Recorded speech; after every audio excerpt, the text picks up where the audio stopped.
Singapore, the Utopia of Fragments. A story, 5 chapters. So,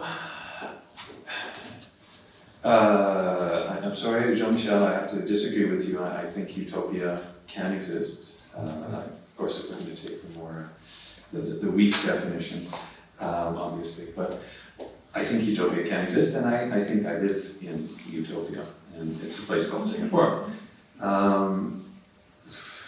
Singapore is a place where buildings are marvels of design and engineering, where the trees are built in steel and glass, where even the basic conditions of life depend on incredible feats of engineering. Singapore is a tiny island, densely populated, and in order to have water self-sufficiency, all the major rivers of the country have been dammed with huge barrages, turning all the rivers, cutting them off from the sea and turning them into freshwater reservoirs. We also have world-leading technology in water recycling, so that in times of drought, I am literally drinking someone's urine. We also have world-leading desalination plants, for example. So all these incredible technologies come together just to provide that most basic function of a factor of life, clean water. Another technology is an amazing public transportation system. Paul today was describing how electric cars or autonomous vehicles are answers to problems are not really answers to problems. In Singapore, we have the answer. We have amazing public transit systems. Car use is discouraged thanks to very high taxes on private cars. Even the most basic car will cost more than 100 euros to get on the road. Sorry, 100,000 euros to get on the road. We have clean, perfectly maintained public spaces, which is, of course, a bit of a contrast with the say. We have public education among the best in the world, including my university, but I have to say I have nothing to do with that ranking. If anything, I am dragging them down. We have a place where different cultures live in perfect harmony, where you can eat a dish from a Michelin-starred restaurant for 4 euros, although it has lost its Michelin star now, but still pretty good. And where the elderly are happy to work into their 80s or 90s. When the government recently raised the retirement age just last year, there were no riots. But people were demanded the right to work. This woman is 95, or she was when she was taken. So clearly, this is, in a sense, it's a kind of utopia. It's sort of this techno-futurist, neoliberal utopia, and it seems to function. I've never noticed any big problems with it, of course. So you have to ask, how is this possible? And I will, many of the ways that this amazing utopia and the consensus that it depends on, how that is constructed, are basically the same tools that regimes use around the world. We have effectively a single-party state. The People's Action Party has been in power since 1959. And this is an interesting, I love this, the new faces of PAP. Essentially, the faces change, but the policies remain the same. And it's an interesting point. Yesterday, Enrico was arguing that we need a charismatic figure in order to build a utopia. But in a sense, in Singapore, it's the opposite. We must have all our officials are sort of bland and just competent in a sense. There's very little charisma there. I don't see it in any of those faces. The state has basically perfect control of media. This is not a joke. Media Corp is one of 2 media organizations that control all media in Singapore. Media Corp is owned by a government holding company, The other, much smaller Singapore Press Holdings, which does print media, is owned by the banks. We have all unions, all legal unions in Singapore belong to the National Trade Union Council, a quasi-government body, where, as you can see, workers, people will always be workers, in a sense. And in addition to controlling organized labor for Singaporeans, another important part of this is the fact that half of the labor force, half of the active labor force in Singapore is made up of foreign workers, contract workers, with people like me at the very top of that hierarchy, not the top, somewhere near the top, and workers like these Bangladeshi construction workers near the bottom. But they're really the people who do the real work of making Singapore and making it function. And then, of course, like so many states today, there's extremely high levels of surveillance, both obvious and less obvious. So in this sense, all these levers of sort of constructing or tools for constructing a utopian society and the consensus on which it depends are pretty normal. But if I were to point to one thing that to me makes Singapore special, it's, in a sense, the way in which the impermanence is institutionalized. And so this brings me to this chapter, where Singapore is a place where it is constantly making space and erasing place. And the subtitle for this chapter comes from the comment that a friend of mine, his mother, was visiting from the United States. And she's very nice, and her comment upon leaving was, "Singapore will be really nice if you ever finish it." But that's the point. It can never be finished. So today, 25% of the land mass of Singapore is actually, quote unquote, reclaimed land. It's land that's been built on the sea, in a sense. And by 2030, that number will be up to 30%. So the pink marks what's already been reclaimed, and the red is what is either being reclaimed or will be reclaimed by 2030. And it's kind of impressive, this level of use of technology to remake nature and the humans that live within that nature.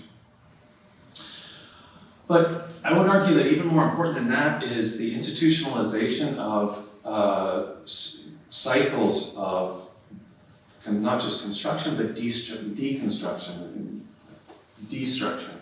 So, those beautiful skylines that we see depend on first having reclaimed land and destroyed whatever is on it.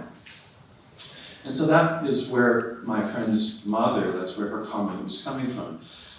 So this can be on the level of sort of important cultural or social institutions like the National Library. It can be on the level of amazing modernist architecture designed by Singaporean architects even. So in a sense, an important part of our national culture, our heritage, which is simply erased. It is in the destruction of cemeteries. This is one of basically the oldest still existing cemetery, where many of the, people that helped build Singapore over the last 200 years are buried. 10 years ago, they built an expressway through the middle of it, and it will be gone by 2030. And what's interesting is that in response to public concern about this, the government has responded by digitizing the entire space. So there's a project to digitize the space so that after 2030, you will still be able to visit it, to see your relatives potentially, but online in a virtual space. But even more than that, I think what strikes me is how communities are erased continually, this process. And this happens, it is very much planned. Everything happens on a 40 to 50 year, in this case a 60-year cycle.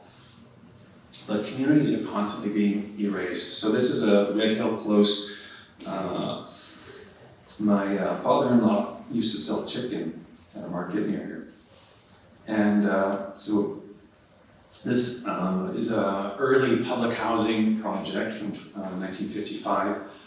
And this is where the majority, places like this are where the majority of Singaporeans live, about 80% of the population. And these are, in theory, owned by the people who live in them, but they are, basically, they will be retaken by the state at some point in this 40, 50-year cycle. And so that's what happened in Red Hill Close in 2018. This is a picture of some of the people that lived there as part of a project of sort of remembering this community. A photographer took photos of the inhabitants before they were forced to leave. And so I like this picture because it sort of very obviously reminds us who possesses these homes. At the end of the day, it is the government. It's a notice of possession, effectively telling people that they have to leave. And, they do. So the people that were, if they had money and could afford to top up their compensation for their apartments, they would be relocated to modern public housing, which is being built on a much greater scale. It went from 7 stories typically to 20 or 30 story buildings now, with a very different design, which is very sort of, is not conducive to communities, but whatever. We'll leave that aside. But I would argue that this has really important effects. Creating this world of permanent impermanence. So I'm just going to take 2 excerpts from some interviews that my students have done as part of an ongoing project where we interview people in Singapore about their jobs. And through that, we're trying to sort of tease out some of these issues of living in this very interesting place. Now, of course, some people, change can be emancipatory. And so in this interview, it's really, you see that. It's a young Malay entrepreneur coming from a very unprivileged background, but who's incredibly hardworking. And he's, in a sense, reinvented himself multiple times, starting multiple different companies, and even reinventing his ethnic identity, in a sense, sort of leveraging the fact that he learned Chinese growing up, and so he can, in a sense, sort of pretend to be Chinese in order to work with Chinese clients.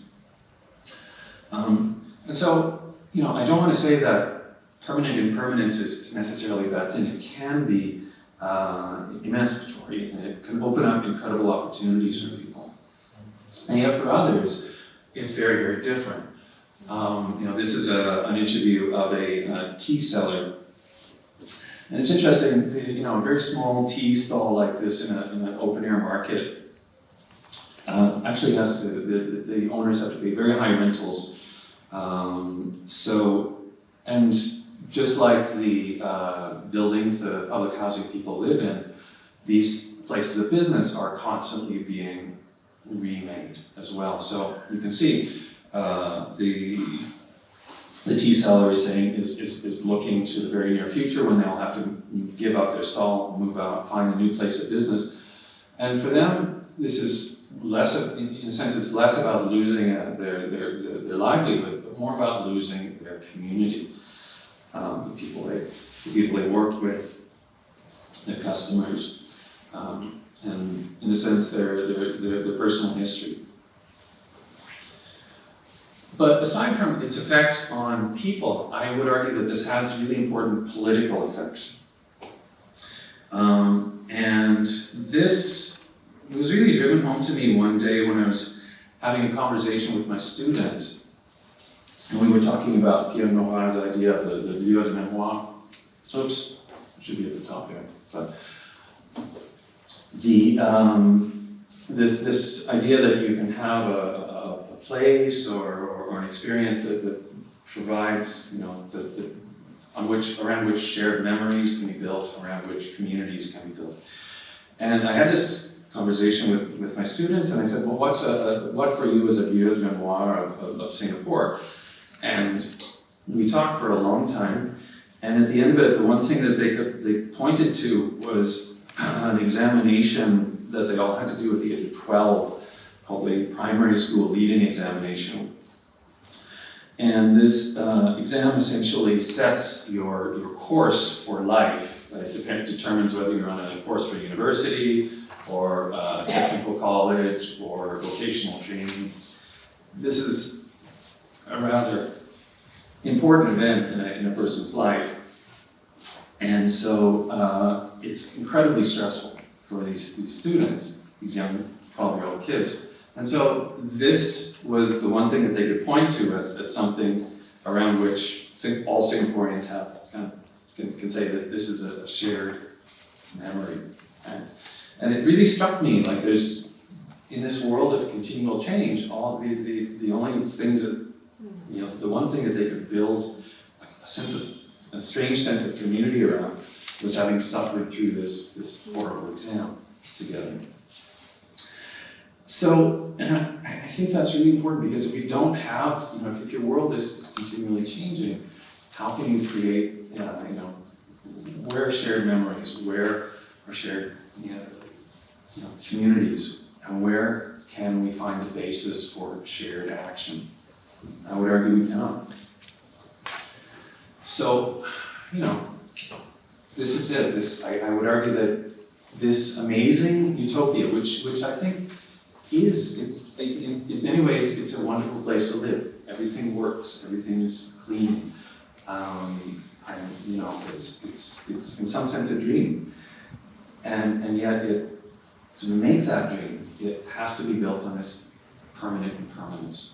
And so, Marx, of course, I'm not the first person to notice this impermanence and change thing. Marx, of course, has that beautiful quote, Zygmunt Bauman's and the fluid, sort of liquid modernity, this, sort of really pointing out how in this modern age, this is even more of a condition. But I think in Singapore, there's this, what's amazing is that even that seemingly most concrete thing, literally concrete, spaces of the city become liquid. It's not just living in a software world, living online. It's the very built environment. Through that, our communities literally become liquid. And so that's really what sets Singapore apart, what makes this utopia possible. And so, that I would argue is the price of living in this particular kind of utopia. The question is whether you want to pay that price or not.